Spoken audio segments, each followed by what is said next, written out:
കഴിയുന്ന അപ്പകഷ്ണങ്ങൾ ഭക്ഷിക്കുന്നുണ്ടല്ലോ എന്ന് പറയുന്നുണ്ട്. സ്ത്രീയെ, നിന്റെ വിശ്വാസം വലുതാണ്, അതുകൊണ്ട് നിന്റെ മകള് സൗഖ്യപ്പെട്ടിരിക്കുന്നെന്നാണ് പറയുന്നത്.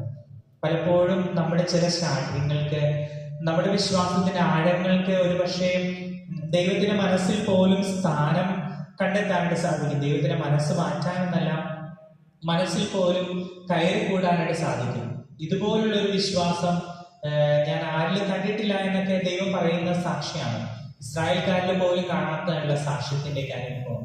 അതുപോലെയാണ് തോമാസ് ലീഹായ്ക്ക് വേണ്ടിയും ഒരുപക്ഷെ വിശ്വാസക്കുറവ് എന്ന് പറയുകയാണെങ്കിലും തോമസ് ലീഹായ്ക്ക് അത് കാണണമെന്നുള്ള അവന്റെ വലിയ ആഗ്രഹത്തെ ദൈവം അത് സാധിച്ചു കൊടുക്കുന്നുണ്ട്. എന്നിട്ട് അവസാനം ദൈവം കൂട്ടിച്ചേർക്കുന്നുണ്ട്. നീ കണ്ടതുകൊണ്ട് വിശ്വസിച്ചു, അതിനേക്കാൾ ഭാഗ്യപ്പെടുന്നവര് കാണാതെ വിശ്വസിക്കുന്നവരാണ്.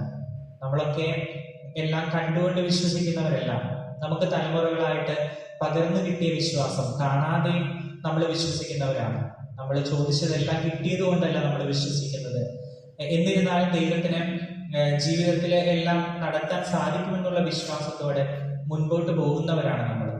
എല്ലാം കിട്ടിക്കഴിഞ്ഞ് വിശ്വസിക്കാമെന്നുള്ളതല്ല, കിട്ടാതെയും വിശ്വസിക്കാനായിട്ട് സാധിക്കും.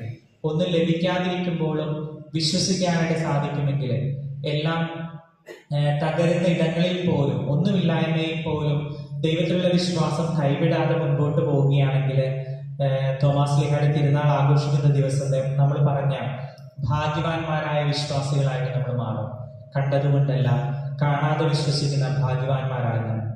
അതുപോലെ തന്നെ വിശുദ്ധ കുർബാനയില് തന്റെ ശരീരവും രക്തവുമായിട്ട് ഈശോ നമ്മുടെ ഹൃദയത്തിലേക്ക് വരുമ്പോൾ, ദിവികാരന്റെ ആരാധനയില് ഈശോ നമ്മളിലേക്ക് കടന്നു വരുമ്പോൾ, അത് ഈശോയുടെ രൂപത്തിലല്ല, മറിച്ച് ചെറിയൊരു അപ്പകഷ്ണമായിട്ട് ഈശോയുടെ തിരുരക്തമായിട്ട് നമ്മുടെ ഇടയിലേക്ക് കടന്നു വരുമ്പോൾ, ആ ഈശോയിൽ വിശ്വസിക്കുവാനുള്ള ഹൃദയത്തിന്റെ വലിയൊരു തുറവിക്ക് വേണ്ടി ഈ വിശുദ്ധ ബലിയില് നമുക്ക് തുടർന്ന് പ്രാർത്ഥിക്കാം.